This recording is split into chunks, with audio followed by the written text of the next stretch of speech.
It is totally possible to turn your finances around in just 6 months. People who build real wealth don't always have the highest paychecks. They just have the right systems in place that help them to achieve this, and you can follow the exact same blueprint to do this for yourself too. 8 years ago, I was in a situation that will probably sound familiar to you. I found it difficult to save any money. I was spending all of my corporate salary living off credit cards despite earning decent money, and I didn't invest regularly or even remotely think about setting myself up for a wealthy future. Now I have a six-figure net worth in property and stock market investments, several sources of income, and have quit my 9 to 5 job. How? By implementing the same systems that I'm going to talk to you about in this video that have worked for thousands of people and will work for you too. In the next 10 minutes, I'm going to give you a simple system that can take you from always being on the back foot with your money or just cruising along, not really planning for a wealthy future, to building a six-figure net worth and who knows, one day be a millionaire. This is the exact system that can take anyone from broke to millionaire. If you're new here, hi, I'm Dahlia. I worked formerly in asset management for one of the big four in London, now run my own business and spend my time helping people just like you get on top of your finances. Let's go.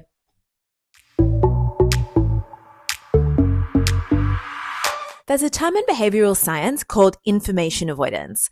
This is when someone deliberately avoids freely available information that they expect to be bad or uncomfortable, like checking your bank or credit card statements. Have you ever bought a ton of things on your credit card and then just not check the statement because you're scared to see the damage?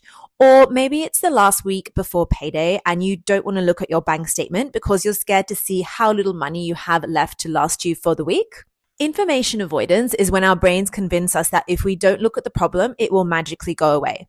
The truth is that it will actually make it worse. Our financial problems don't go away just because we don't look at them. What it does mean is that these problems will build up in the background, causing us so much stress in the medium to long term and actually causing more problems for us because eventually these small issues can snowball into really big ones. So what do we do about it right now? Month 1 is about taking back control of your money by seeing exactly what your financial position is right now.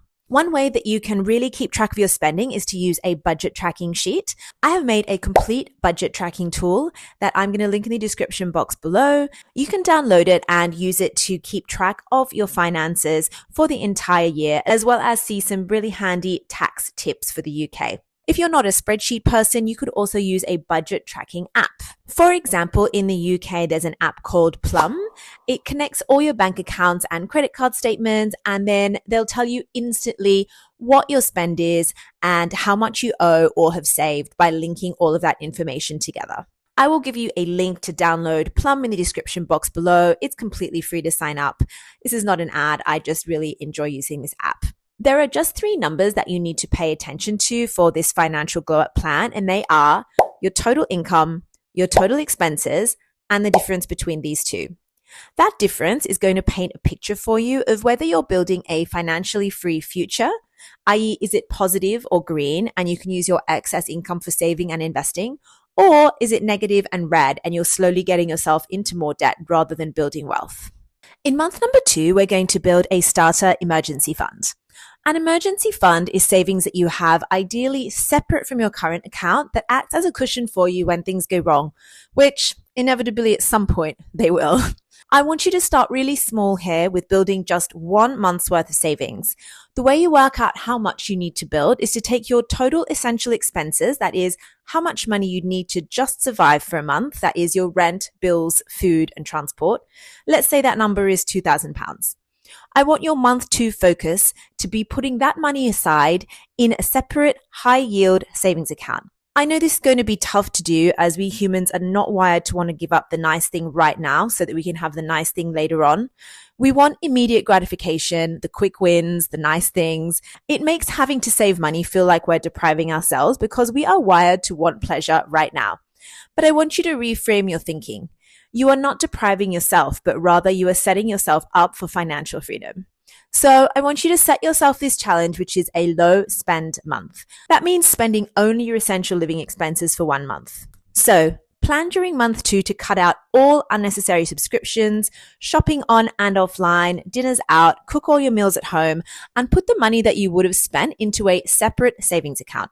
The reason I say separate is because keeping that money in your regular account means you are just likely to spend it because there's no friction between you and getting to that pot of money. An emergency fund is the number one psychological tool for building financial freedom because it swaps fear-driven money behavior into choice-driven money behavior. Once it exists, it doesn't just protect your bank balance, it rewires your relationship with money so you can think long-term instead of panic reacting to every bill. Knowing that you have even a small buffer, say 1 to 3 months of essentials, dramatically reduces the background hum of what if something happens. Research shows that people with cash set aside for emergencies spend hours less per week worrying about money and feel more in control of their finances. Now that we have a starter emergency fund, this month we're going to tackle our debt. Debt is the number one thing that holds people back from creating a financially abundant future for themselves. Why?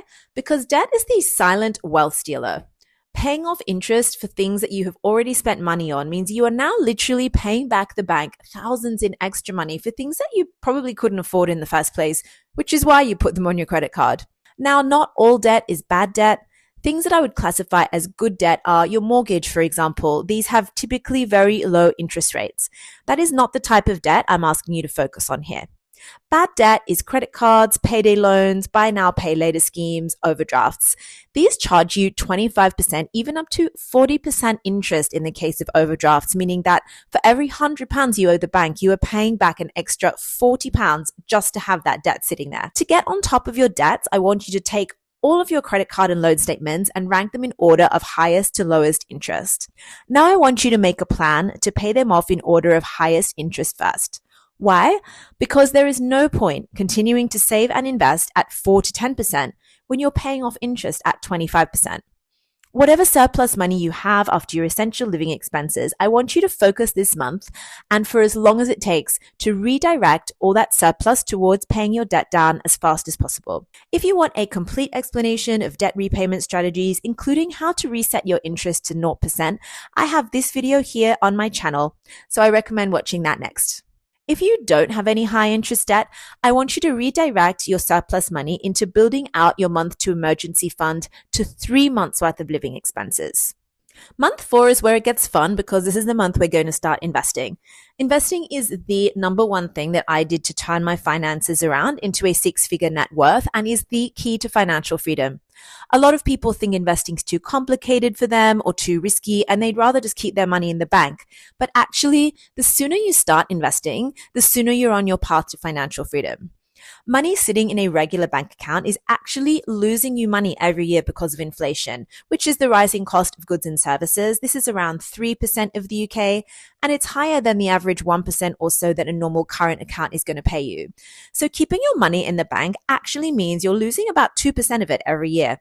Whereas by investing in diverse assets such as index funds that typically average around 8% or more returns a year, that means that after your inflation, you're increasing your money by 5 to 7%. The simplest way to get started is by opening up a tax-efficient investment account. This is a stocks and shares ISA in the UK, a Roth IRA in the US, and investing into index funds within this account. An index fund is simply a fund that tracks an index of hundreds or sometimes thousands of companies, meaning that you are instantly diversifying your investment portfolio without ever having to research companies or stocks. I would actually say to beginner investors to not actively try and choose stocks. Putting a lot of money into one company is literally putting all your eggs in one basket. If that company does badly, you stand to lose all your money, whereas with an index fund, the risk is spread out and you can average out your returns over time. You can easily choose from the funds that your investing app has available. For example, Moneybox in the UK. You can choose the S&P 500 for US companies or the FTSE All World for a global index. If you want to know what I actually invest in, see this video right here. And if you want to know more info about getting started with the stocks and shares ISA, including a breakdown of terminology, check out this video on my channel. If you've got lots of debt and you're not sure where to start, or you're not sure if you should be investing at all, it really depends on the type of debt you have. So if you want a full breakdown, check out this video. I'm going to link these all in the description box for you below. And if you're not sure whether to save or invest, do both. These serve 2 different purposes and have 2 different growth levels. Keep on building out your emergency fund to 6 months while investing for a longer time horizon and greater growth. This is the month that we are going to make the biggest difference to your wealth and really turn your finances around. But it's going to need you to step out of your comfort zone a bit. In month 5, we are looking at your job. We don't build wealth for ourselves by just saving and scrimping our way to riches. We get rich by increasing our income. I'll say it louder for the people in the back. Increasing our income. Now, you may be in a 9-to-5 job on a fixed salary. I want you to take a really good look at what your career and income progression is within that job. If it's something that you can actually work towards negotiating a pay rise, proving that you are more valuable than what they're currently paying you, whether that takes over the next couple of months or it takes a couple of years. What is the ceiling on your pay in your current job is the first question that you need to ask yourself. So many of us stay in the same jobs for years because we get comfortable. They give us perks, we like the office environment, or we don't really need to do a lot and we never push ourselves to our full earning potential. It is a fact that the biggest jump in pay comes from changing jobs. This is a reality that you're going to have to come to terms with if you want to move to the next level in life. Switching jobs could immediately give you a 20 to 30K pay increase that waiting for your yearly pay rise just never will. Will you need some kind of additional skill or qualification to move to the next level in your career? This is where you need to weigh up the benefits of staying comfortable in that job that you're currently in, or do you spend 1 to 2 years getting uncomfortable, getting that skill or certificate by studying on your evenings and weekends so you can become even more valuable in your role? And once you make yourself more valuable, your salary will follow next. If your current job doesn't recognize your value, then move. This applies to people who are freelancers or run their own businesses as well. The more niche and valuable your product or service is, the more people will pay for it. It's that simple. Have a look for ways to improve your offering, whether that's investing in better equipment, a new product, more valuable service, and raise your prices accordingly. Maybe you want to try something completely new. Month 5 is the time to take a look at your interests and see where you can create a second income for yourself, whether that is starting a new side hustle, creating a digital product, freelancing, or even monetizing a hobby that you already have, like painting or gardening, for example. And now, importantly, once you have this extra income, I want you to redirect it into investing, not into upgrading to a more expensive lifestyle. Because if you just keep upgrading everything in your life as you earn more, the net difference is not going to be any increase in your actual wealth. Automating my investing was the number one game changer when I decided I wanted to get on top of my money. I saved my entire house deposit this way, and I continue to save for my future goals by doing this one thing. Every single day, you're hit with decision overload. You wake up and decide what to wear, what to eat, what to scroll. You decide what to reply to, what to say yes or no to, and what to worry about. By the time you get to your finances, your brain is already exhausted. You're not lazy, your mental energy is just empty. That's why trying to remember to save or invest almost never works. Because when you add one more decision, should I invest this month? Is this a good time? Can I afford it? You're asking your already overstretched brain to make a really important choice. And what happens? You delay, you overthink, you compare 7 different funds, and then you end up doing nothing. Automating your investing cuts that whole loop out. You decide one time, how much am I going to invest, when, and in which fund? Then you set it up and just run in the background. You're not relying on willpower or discipline anymore. You're just relying on a system. That is one less decision hanging over your head, one less money chore, and one less guilt trip when you feel too tired to think about it. In a world of constant choice overload, automation is how you protect your future, because the version of you that has the best money habits isn't the one that's grinding and white-knuckling every decision. It's the one who built a simple automatic system and let it do the work. So your month 6 task is this. The first thing you are going to do is automate all your essential expenses. So set it up so that your rent or mortgage, all of your bills, and all of your fixed costs are direct debited out of your account as soon as your paycheck hits it on the same day. And this way, you're not only going to have a clear picture of what is left, but you avoid things like late fees or surprises later on for things that you haven't paid. And it will make sure that you're always one step ahead with your money. Next, all you need to do is go to the investment app that you opened in month 4 and set it up so that it direct debits an amount of your choice out of your bank account every week or every month. If it's monthly, do it on payday. I do mine every week.